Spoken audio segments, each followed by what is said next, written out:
You ask Tiger to solve.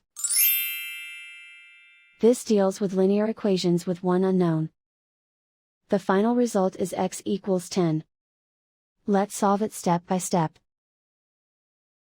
Group all constants on the right side of the equation. Subtract 82 from both sides. Group like terms. Simplify the arithmetic.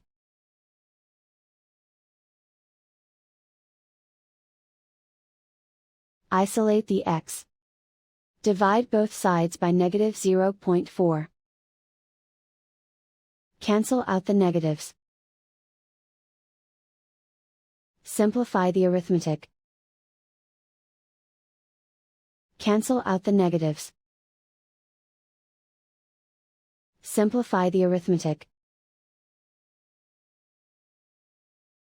And so the final result is x equals 10.